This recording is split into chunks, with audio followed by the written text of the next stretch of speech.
সবুজ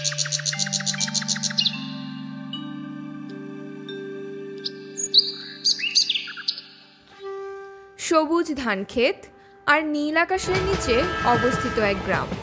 এই গ্রামের শক্তি এমন যে এখানে নিজেই নিজেকে হারিয়ে ফেলা যায়।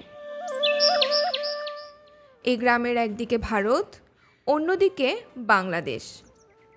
এই গ্রামটি পাহাড়ি এলাকায় হলেও আম, জাম, নারকেল, সুপারি ইত্যাদি নানান গাছপালায় সমৃদ্ধ। দেশের মানুষের মতে বাংলাদেশের সবথেকে সুন্দর গ্রাম এটি। বলছি পান্থুমাই গ্রামের কথা।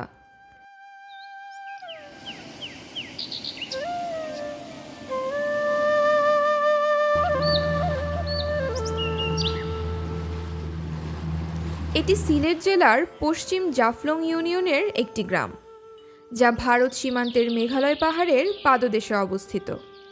এই গ্রামে গেলে চোখে পড়বে অসম্ভব সুন্দর ঝর্ণা। ঝর্ণাটি ভারতের মেঘালয়ের গহীন অরণ্য ঘেঁষে গড়িয়ে পড়েছে বাংলাদেশে। স্থানীয় ভাষায় অনেকেই ঝর্ণাটিকে বলেন ফাটাছড়ির ঝর্ণা, আবার কেউ বা বলেন বড় হিল ঝর্ণা। যদিও ঝর্ণাটা ভারতের মধ্যে পড়ে, তবুও বাংলাদেশ থেকে কিন্তু এর বিস্ময়কর সৌন্দর্য উপভোগ করা যায়। নৌকা করে যাওয়া যায় ভারতের সীমান্তে ঝর্ণা পর্যন্ত।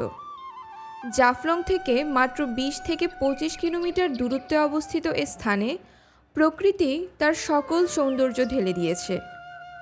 আসলে গ্রাম বলতেই তো চোখের সামনে ভেসে আসে অপরূপ প্রাকৃতিক সৌন্দর্য, কিন্তু পান্থুমাই গ্রাম ঝর্ণার এত কাছে যে সেখানে দিন হোক কিংবা রাত, সবসময় কানে আসবে ঝর্ণার শব্দ। বাংলাদেশের উত্তর পূর্বাঞ্চলের বিভাগ সিলেটের প্রত্যেকটি গ্রামই কম বেশি সবুজের লীলাভূমি। সিলেট বলতে চোখের সামনে মূলত 4টি জিনিস বিশেষভাবে ভেসে ওঠে। সেগুলো হলো হাওর, নদী, টিলা আর বিল। একদিকে যেমন রয়েছে বিস্তীর্ণ নীল জলরাশির হাওর, ঠিক তেমনই অপরদিকে রয়েছে সবুজে মোড়া উঁচু উঁচু টিলা। এছাড়াও পাওয়া যাবে প্রচুর ধর্মীয় স্থান। সিলেটে মোটামুটি বেশিরভাগ গ্রামই একটু পাহাড় ঘেঁষা, তার মধ্যে অন্যতম এই পান্থুমাই। এই গ্রামের অন্যতম বৈশিষ্ট্য পাহাড় ঘেঁষা আঁকাবাঁকা রাস্তা, যে পথ পাড়ি দিয়ে সহজে হারিয়ে যাওয়া যায় গহীন প্রকৃতির মাঝে। ক্ষণিকের জন্য মনে হবে এটি পৃথিবী নয়, স্বর্গের কোনো স্থান। ঠিক যেমন গ্রামের শেষে পাহাড়ি গুহা থেকে চঞ্চলা হরিণের মতো ছুটে চলেছে ঝর্ণার জলরাশি। কেউ যদি পৃথিবীর সৌন্দর্যকে উপভোগ করতে হাজার হাজার মাইল দূরে যেতে চায়, তাহলে আমি বলবো একটু বোকামিই হবে।